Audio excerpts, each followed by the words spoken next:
오늘도 참 좋은 날 주신 하나님을 찬양합니다.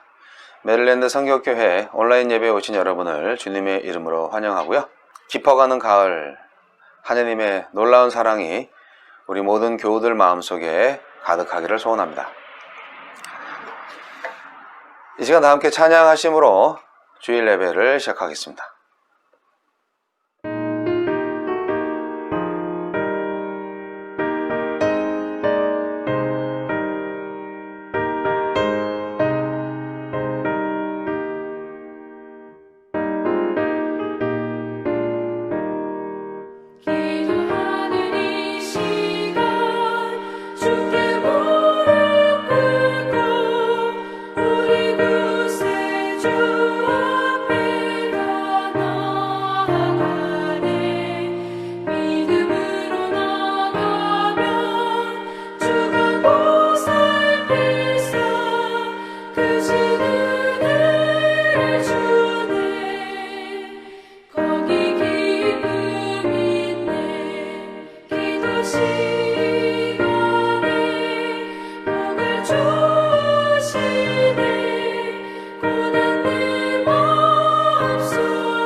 기도하시겠습니다. 전능하신 하나님 아버지, 하나님의 사랑과 은혜 가운데 저희들의 생명이 연장되고 많은 이웃들의 고통과 슬픔을 보면서도 저희들이 할 수 있는 것은 오직 기도뿐입니다. 하나님, 우리에게 생명의 소중함, 그 모든 것들을 깨닫게 하시니 감사드리며, 우리도 코로나19로 고통받고 또 운명을 달리하는 사람들을 생각하고 그들의 가족들을 위해서 항상 관심을 갖고 기도할 수 있는 믿음을 주시옵소서. 속히 이 상황이 종식되기를 소원합니다. 하느님께서 일터에서 일상생활 가운데에서 계속 만나는 사람들 가운데 하나님의 은혜만이 우리를 살릴 수 있고 우리를 행복하게 해줄 수 있다는 믿음의 길을 보여줄 수 있도록 주님 인도하여 주시옵소서. 우리 가운데 더욱더 하느님의 사랑을 인하여서 감사와 찬양이 넘치는 생활이 되게 하여 주시고 우리의 물질과 우리의 마음이 모두 하나가 돼서 정직하고 아름다운 세상을 만들어갈 수 있도록 저희 교회가 온전히 선교적 교회의 사명을 감당케 하옵소서. 정직하지 못한 우리의 죄를 용서하여 주시고 늘 날마다 하느님께 고백함으로 용서함 받아서 늘 깨끗하고 정결한 몸과 마음을 가져서 진정 사랑의 열매로 주님께 영광 돌리는 교회가 되게 하여 주옵소서. 예수님 이름으로 기도합니다. 아멘. 네, 저희 목회자 부부는 계속 병원 진료와 그리고 치료를 받고 있습니다. 여러분의 기도와 성원 덕분에 건강하게 잘 생활하고 있습니다. 우리 교우 여러분들은 어떨지 모르겠습니다. 간간히 코로나 감염의 위험을 느끼는 소식도 접하고 있기는 합니다만 아무쪼록 하느님의 은혜 가운데 강건하게 그 모든 위험 속에서도 용기를 내셔서 잘 견디시기를 바랍니다. 하느님께서 항상 보호해 주시고 그리고 하느님의 길로 인도하여 주셔서 우리에게 평안과 사랑을 주실 것을 기대합니다. 저희도 여기서 치료를 잘 받고 하느님의 길로 잘 인도함 받을 수 있도록 계속 기도해 주시기 바랍니다. 헌금 찬양 올려드리겠습니다.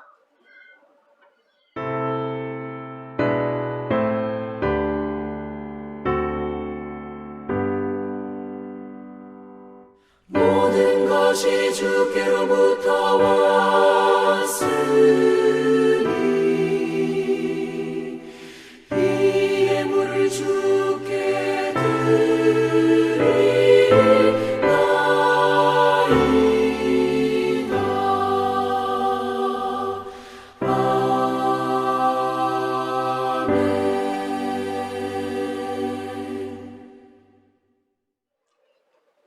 헌금을 위해서 기도하시겠습니다.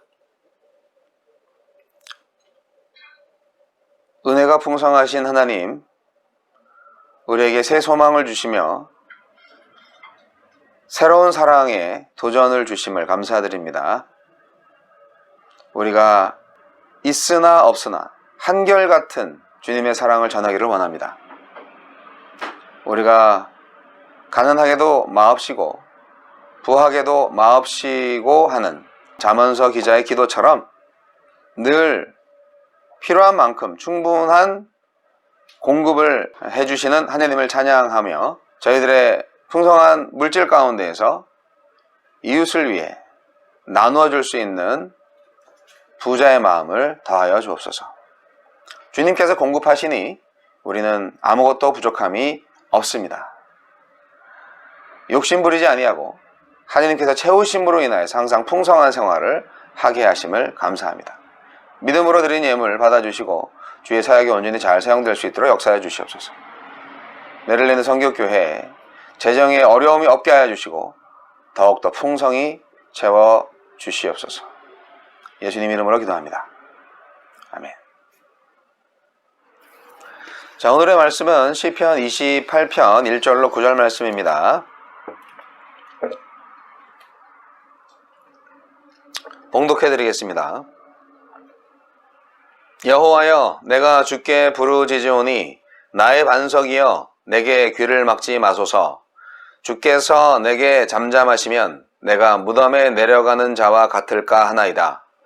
내가 주의 지성소를 향하여 나의 손을 들고 주께 부르짖을 때에 나의 간구하는 소리를 들으소서. 악인과 악을 행하는 자들과 함께 나를 끌어내지 마옵소서. 그들은 그 이웃에게 화평을 말하나 그들의 마음에는 악독이 있나이다. 그들이 하는 일과 그들의 행위가 악한 대로 갚으시며 그들의 손이 지은 대로 그들에게 갚아 그 마땅히 받을 것으로 그들에게 갚으소서. 그들은 여호와께서 행하신 일과 손으로 지으신 것을 생각하지 아니하므로 여호와께서 그들을 파괴하고 건설하지 아니하시리로다. 여호와를 찬송하며 내 간구하는 소리를 들으심이로다. 여호와는 나의 힘과 나의 방패이시니 내 마음이 그를 의지하여 도움을 얻었도다. 그러므로 내 마음이 크게 기뻐하며 내 노래로 그를 찬송하리로다. 여호와는 그들의 힘이시요 그의 기름 부음 받은 자의 구원의 요새이시로다. 주의 백성을 구원하시며 주의 산업에 복을 주시고 또 그들의 목자가 되시어 영원토록 그들을 인도하소서. 아멘. 오늘 이 말씀을 통하여서 함께 나누고자 하는 주님의 메시지는 기다림의 예배자입니다. 성경을 보면 하나님을 기다렸던 사람들이 참 많습니다. 하나님이 약속을 주시고 그 자리에서 해주시지 않고 기다리라고 말씀을 하셨습니다. 노아는 비가 올 것을 기다렸고요. 아브라함은 아들을 주시겠다는 약속을 기다렸습니다. 다윗은 왕으로 기름 부음을 받았지만 바로 왕이 된 게 아니라 거의 십수년, 거의 20년 가까이 기다려야 했습니다. 이분들은 모두 하나님의 약속을 받았지만 그 약속이 언제 이루어질지 알지 못했고요. 오랫동안 기다려야 했습니다. 기다리는 것은 쉽지 않습니다.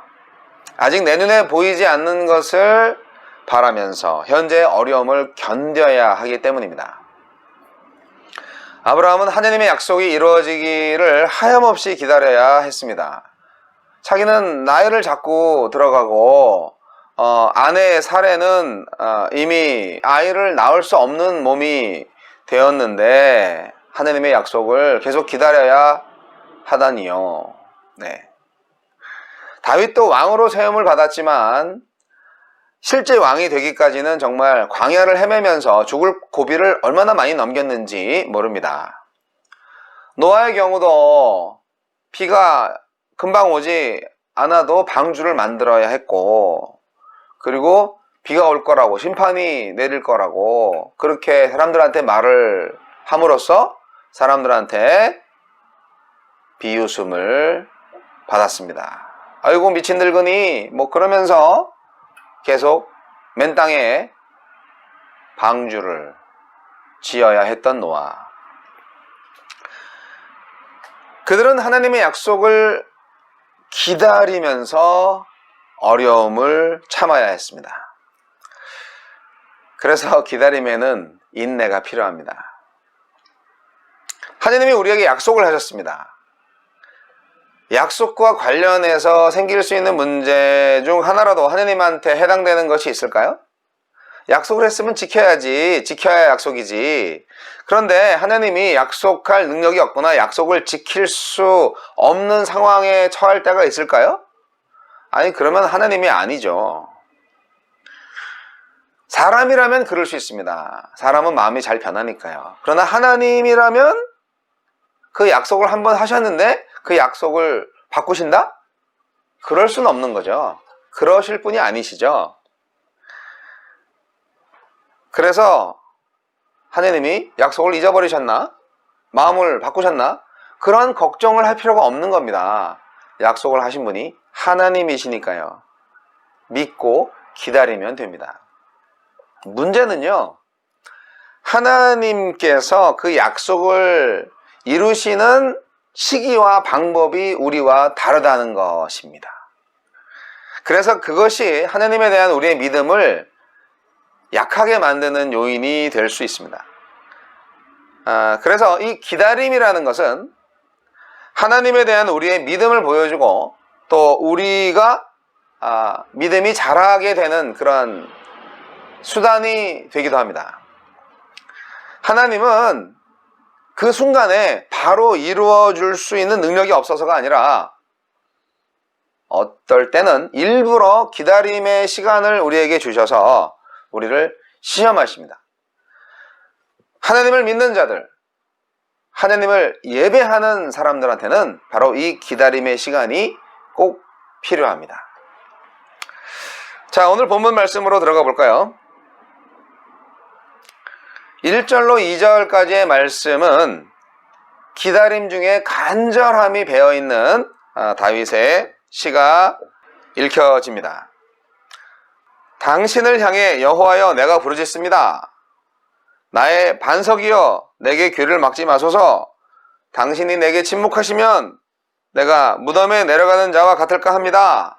이렇게 1절에 기록되어 있는데 다윗은 응답 없는 주님의 오랜 침묵을 견딜 수 없었습니다. 그래서 이 응답 없는 하나님의 침묵이 계속되면 자신은 죽은 자와 같다, 그렇게 표현하고 있습니다. 아니 뭐 그렇다고 하나님처럼 다윗도 침묵할 수 없죠. 계속 기도해야죠. 그래서 계속 간청합니다. 2절에 주님의 지성소를 바라보며 두 손을 지켜들고 주님께 울부짖을 때 나의 애원하는 소리를 들어주십시오 라고 말이죠. 1절과 2절은 개인 탄식 기도라고 볼 수 있습니다. 여기 나와 있는 무덤은 종종 사망과 같은 말로 사용이 되기도 하는데요. 그야말로 아무 소망 없이 그냥 죽음을 맞이하는 비참함을 표현하기도 합니다.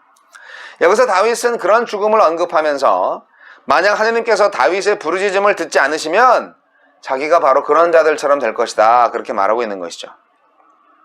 고난 중에 하나님을 찾고 하나님을 나의 반석이라고 부르는데 하나님이 잠잠하시면 나는 그냥 시체가 될 겁니다, 그렇게 얘기하는 겁니다. 하나님한테 뭐 이런 식으로 막 땡깡 부리는 거죠. 네. 다윗은 정말 간절한 심정으로 지금 하나님께 기도하고 있습니다. 정말 벼랑 끝에 몰린 자와 같이 유일하게 자신을 도와줄 수 있는 분은 하나님뿐이기 때문에 그래서 그렇게 간절하게 도움을 청하고 있는 것입니다. 하나님이 계신 곳을 바라보며 두 손을 들어서 부르짖고 있습니다. 그곳은 바로 지성소입니다. 지성소를 향해서 손을 들고 부르짖는다고 말하고 있습니다. 앞에 시편들은요, 다윗이 하나님이 계신 곳을 여호와의 집, 성전, 초막 뭐 이런 걸로 표현을 했었는데 오늘 시편에서는 지성소라고 합니다. 이것은 하나님께서 계신 바로 그곳을 강조하는 것이죠. 지성소는 어떤 곳입니까? 성전에서 가장 거룩한 곳이고 이 지상에 있는 하나님의 임재의 처소입니다. 아마 할 수만 있었다면 지성소에 들어가서 하나님께 구하고 싶은 심정이었을 겁니다. 하지만 지성소에는 제사장만 들어갈 수 있죠. 다윗은 지금 하나님께서 응답해 주시기를 바라고 있습니다. 포기하지 않습니다. 낙심하지도 않습니다. 간절하고 정말 힘들지만 그러나 계속 희망을 갖고 기도합니다. 아무것도 하지 않으면서 때가 되면 하나님께서 알아서 해주시겠지, 그렇게 하고 있지 않습니다. 다윗은 계속 간절히 하나님께 구합니다. 기다림이 길어질수록 기도의 간절함은 줄어들 때가 많습니다. 결국 기도해도 아무것도 달라지는 게 없어, 그렇게 낙심할 수 있거든요. 그러나 우리가 하나님이 어떤 분이신가를 제대로 안다면 그럴 때일수록 더욱더 간절히 기도해야 할 줄로 믿습니다. 낙심하지 말고 계속 구하셔야 돼요. 불의한 재판장도 계속되는 과부의 간절한 기도에 그 원하는 바를 들어주지 않았습니까? 사랑 많으신 아버지 하나님은 훨씬 더 우리의 기도에 응답해 주시고자 하지 않으시겠습니까? 다만 하나님의 때와 방법을 알아야죠. 우리는 그 방법과 때를 잘 모르기 때문에 그래서 그냥 기다리는 수밖에 없는 거예요. 기다림 중에는 하나님의 때와 방법을 잘 모르죠. 하지만 그렇기 때문에 더욱더 간절히 구해야 되는 거죠. 이게 말이 안 되는 것 같지만 이게 하나님을 예배하는 자들에게는 정상입니다. 3절로 5절까지 말씀으로 넘어갑니다.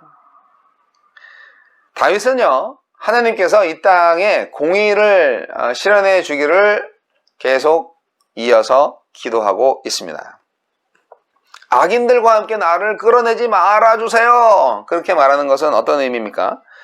그 모습이 꼭 사냥감이 되거나 또는 낚싯줄에 끌려 나오는 고기처럼 바로 그러한 이미지가 이 말씀에서 표현됩니다. 악인들은 멸망해야 마땅한데 같은 운명에 처해지는 것은 부당하다. 나는 악인들과 같지 않다. 그런 거죠. 나는 그들 중에 하나가 아니거든요. 라고 말하는 것이죠.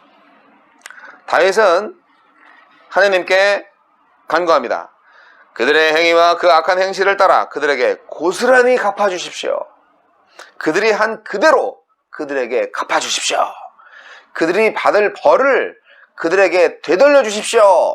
네, 4절에 이렇게 정확하게 복수해달라고 얘기하고 있습니다. 뭐 단순한 나의 복수가 아니라 하느님의 공의로 그들을 심판하라 하는 것이죠. 다윗이 구하는 것이 바로 이 공의입니다. 이것은 사회 정의라고도 말할 수 있고요. 특별히 악한 자들에 대해서 그들의 행한 대로 갚아달라고 반복해서 말하고 있습니다. 네, 그 악한 그들한테는 마땅히 받을 게 있어요. 그들이 한 일에 대한 결과이자 노력에 대한 대가가 있어요. 다윗은 그것을 그들에게 주라고 말합니다. 아니, 그러면 그들이 한 일이 뭘까요? 그들이 한 노력이 뭘까요? 그것이 그 전에 3절에 나와 있죠. 그들은 이웃에게 평화를 말하지만 마음에는 악을 품고 있습니다. 그렇게 다윗은 간파하고 있습니다. 그들이 한 일은 정직하지 않게 행한 것입니다. 마음으로는 악을 품고 있으면서 겉으로는 평화를 말하는 자들입니다. 그들은 마치 이웃을 사랑하는 자들처럼 말하고 이웃을 위하여 그가 잘 되기를 바라는 것처럼 말합니다. 하지만 그 마음속에 있는 것은 악독입니다. 상대를 무너뜨리고 자신의 이익을 추구하는 그러한 나쁜 자들입니다. 아니, 이 사람들이 왜 그런 일을 하죠? 그 이유가 있습니다. 5절에 나와 있죠. 다윗은 다 알고 있습니다. 주님께서 하신 놀라운 일들을 대수롭지 않게 여기고 손수하신 일들을 귀찮게 하찮게 여기는 그들이었기 때문입니다. 악한 자들은 하나님께서 행하신 일을 생각하지 않습니다. 하나님이 계시고 그분이 일하신다는 것을 전혀 모른다는 것이 아닙니다.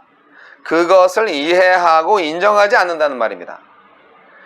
하나님이 세상을 만드시고 다스린다고 하는 것을 그들은 절대 인정하지 않습니다. 그들이 하는 일에 대해서 공의로 심판하실 분이 계시다는 생각을 전혀 하지 않습니다. 그러니까 자기 뜻대로, 자기 마음대로 사는 거죠. 그렇기 때문에 자신의 이익을 위해서 다른 사람들에게 해를 끼치는 것은 그 사람들에게는 전혀 문제가 되지 않습니다. 많은 사람들이 궁극적인 심판에 대해서 생각하지 않아요.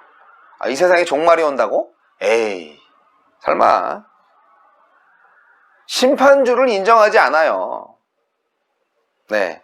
그렇기 때문에 자신들이 원하는 대로 자신의 이익대로 살아가는 거죠. 하나님의 손으로 하시는 일을 생각하지 않고 자신들의 손으로 악을 행하고 자신이 원하는 것을 만들어가는 그들을 하나님은 반드시 심판하실 것입니다. 다윗은 그런 하나님과 그분의 뜻을 알기에 그 뜻이 이루어지기를 기도하는 것입니다. 하나님의 법이 이 땅에서 이루어지기를 구하는 것입니다. 이것은 예수님께서 가르쳐 주신 기도에 나오죠. 하나님의 나라가 임하시오며, 그 기도와 같은 맥락입니다. 이런 기도를 우리가 해야 돼요. 그런데 이러한 말씀을 읽을 때 우리가 좀 불편해질 수도 있어요. 원수를 사랑하라는 예수님의 가르침에 익숙한 우리에게 다윗이 지금 말하고 있는 것은 좀 받아들이기 어려운 면이 있습니다. 악한 자들에게 심판이 이루어지기를 원하는 것은 예수님의 사랑과 대치되나요? 아니요, 그렇지 않습니다. 신이 구하는 것은 그저 개인적인 차원에서의 복수가 절대로 아닙니다.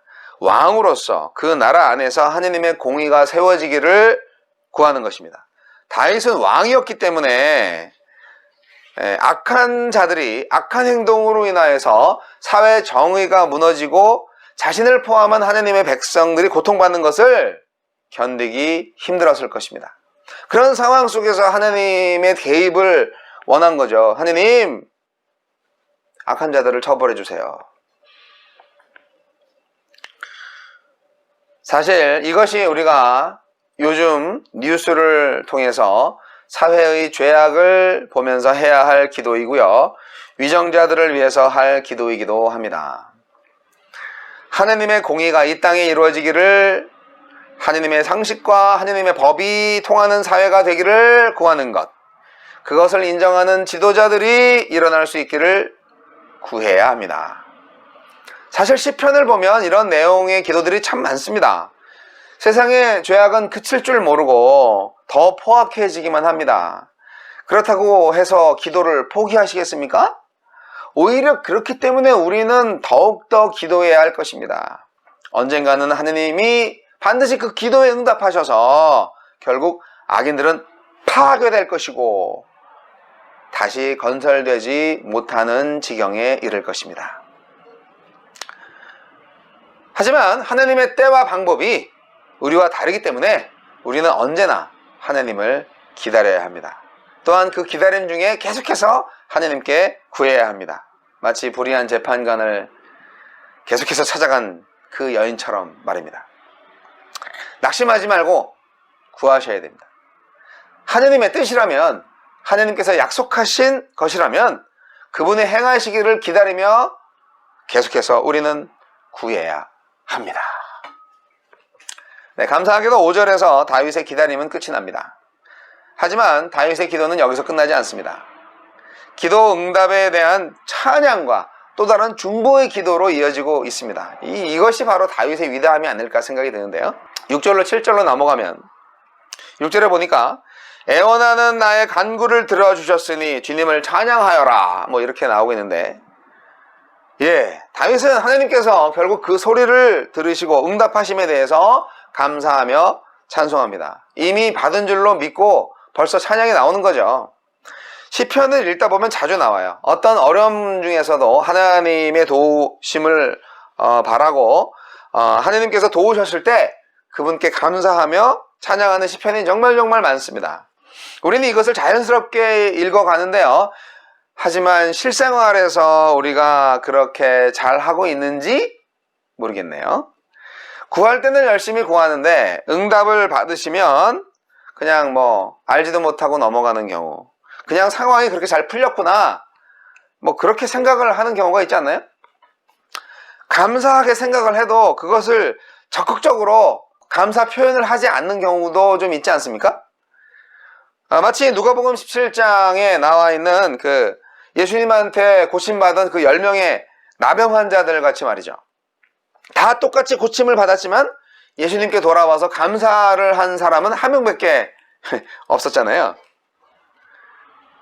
나머지 9명은 감사한 마음이 없었을까요? 어떠한 마음이었는지는 모르겠지만 이 감사하지 않는 사람들, 감사한 마음은 분명히 있었을 거예요. 그러나 제대로 감사를 표현하는, 감사를 다른 말로 하면 예배한다는 걸로 말할 수가 있는데, 예수님께 돌아가서 그 감사를 표하며 하나님께 영광 돌릴 생각을 한 사람은 10명 중에 한 사람밖에 없었다는 사실.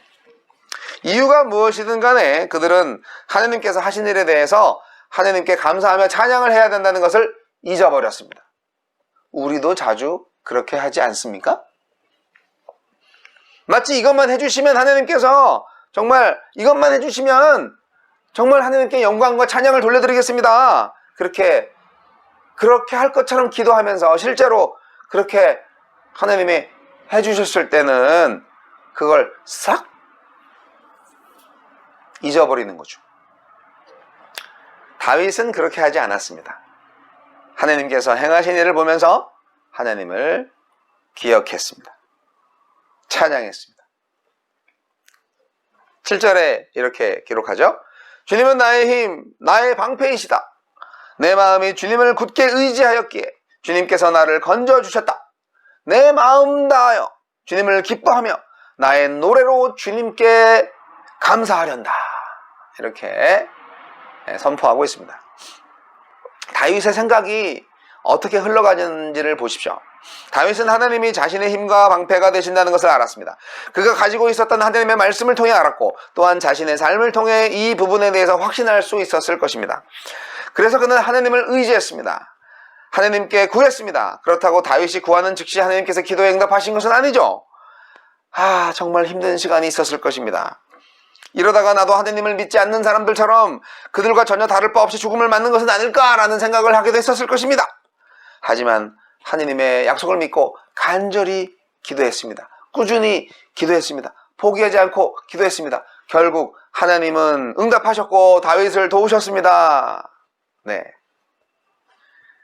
이제 얻을 것을 얻었으니 끝인가요? 아니요. 그렇지 않습니다.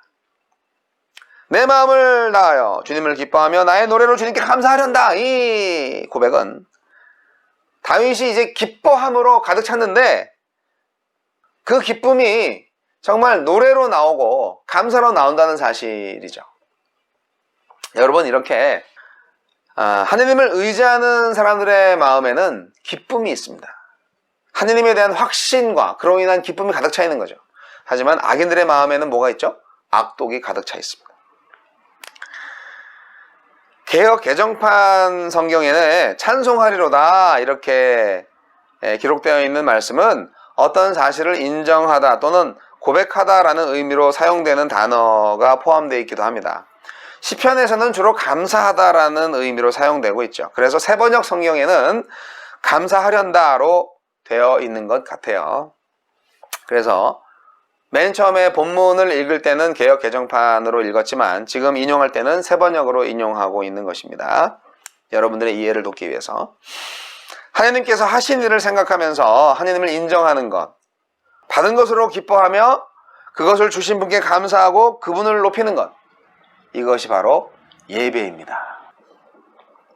이것이 바로 우리의 예배가 됩니다. 하나님을 의지하는 자는 실패하지 않습니다.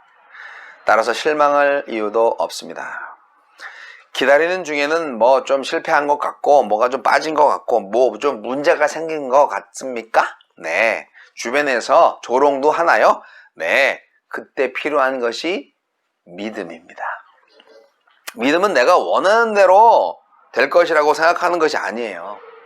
하나님과 그분에 대한 믿음, 그분의 약속에 대한 믿음이죠. 그래서 우리는 기다리는 중에 기도하고 기다림의 끝에 찬양할 수 있게 되는 것입니다. 근데요, 다윗은요, 여기서 또 한 걸음 나아갑니다. 역시 다윗은 정말 위대해요. 8절로 9절 이제 마지막 부분을 볼 텐데, 마지막 두 19절은 하나님이 어떤 분이신가에 대한 최후 선포이면서 공동체를 위한 중보기도입니다. 주님은 주님의 백성에게 힘이 되시며 기름 부어 세우신 왕에게 구원의 요새이십니다. 네, 그렇습니다. 하나님은 그를 의지하는 모든 자의 힘이 되십니다. 특별히 다윗이 여기서 왕으로서 이런 기도를 하고 있음을 생각할 수 있는 것은 기름 부음 받은 자라는 표현 때문입니다. 하나님은 왕뿐 아니라 모든 백성의 힘이 되어 주십니다. 그래서 다윗은 구하고 있죠. 주님의 백성을 구원하여 주십시오. 주님의 소유인 이 백성에게 복을 내려 주십시오. 영원토록 그들의 목자가 되시어 그들을 보살펴 주십시오. 이게 다윗은요, 정말 잘 알고 있었어요. 모든 왕들이 내 백성들아 뭐 이렇게 말하잖아요. 다윗은 안 그랬어요. 이들은 하나님의 백성입니다. 그렇게 고백하고 있잖아요. 주님의 소유인 이 백성에게 복을 내려 주십시오. 자기가 청직이라는 사실을 분명히 알고 있었어요. 이스라엘 통일 왕국의 왕 다윗은요. 자신을 구원하시고 복을 주시고 인도하신 것처럼 주를 의지하는 모든 백성에게 그렇게 해달라는 중보의 기도를 하고 있습니다. 다윗은 악인에게는 하나님의 공의로운 심판이 임하기를 구했지만 주의 백성에게는 하나님의 구원, 복, 인도하심이 있기를 구했습니다. 이것이 다윗이 왕으로서 바라는 나라입니다. 하나님이 높임받으시고 그분의 법이 중요하게 여겨지는 사회, 그것을 다윗이 바랬습니다. 오늘날 이 나라의 지도자가 다윗만 같으면 얼마나 좋을까요? 우리도 이런 세상을 바란다면 주님께 이렇게 기도하는 것을 멈추지 말아야 합니다. 기다림은 우리의 생각을 좀 좁게 만드는 경향이 있습니다. 내가 처한 상황이 전부인 것처럼 느껴집니다. 하나님도 바라보지 못하고 다른 사람도 바라보지 못합니다. 내가 처해 있는 상황이 제일 힘든 것 같다. 이런 느낌이죠. 하지만 그렇지 않습니다. 여전히 제일 중요한 것은 하나님입니다. 기다리는 사람들이 그렇게 안절부절 못하고 고통해하는 거는요, 제일 중요한 게 바로 자기라는 것 때문이에요. 기다림 중에서도 우리가 평정을 유지할 수 있는 거는요, 제일 중요한 건 하나님이다 라는 인식이 있을 때 그것이 가능합니다. 제일 중요한 것은 내가 아니라 하나님이고요. 그래서 우리는 하나님께 감사하고 찬양합니다. 그리고 우리의 이웃을 위해 기도합니다. 기다림이 끝날 때 우리는 이 사실을 잊지 말아야 합니다. 우리는 기다림에 익숙하지 않은 시대를 살고 있습니다. 하지만 우리가 익숙해져야 할 기다림이 있습니다. 바로 하나님에 대한 기다림입니다. 하나님께서 지체하셔서가 아니라 하나님의 때가 있기 때문입니다. 하나님을 예배하는 자는 하나님을 기다립니다. 간절히 기다리고 기도하며 기다립니다. 기다림의 끝에서 하나님을 찬양하고 그 복을 이웃들과 나눕니다. 이것이 교회의 정상적인 모습이에요. 무엇이 우리를 기다리게 할 수 있을까요? 이 힘든 기다림을 할 수 있게 하는 것은 무엇일까요? 누가복음 18장에서 과부와 불의한 재판장의 예를 말씀하시면서 예수님께서 마지막에 던지신 질문이 이것이었습니다. 그러나 인자가 올 때 세상에서 믿음을 보겠느냐? 누가복음 18장 8절에 말이죠. 예수님께서 오실 때까지 항상 기도하고 낙심하지 말아야 할 것을 가르치기 위해서 예수님은 비유로 말씀하셨습니다.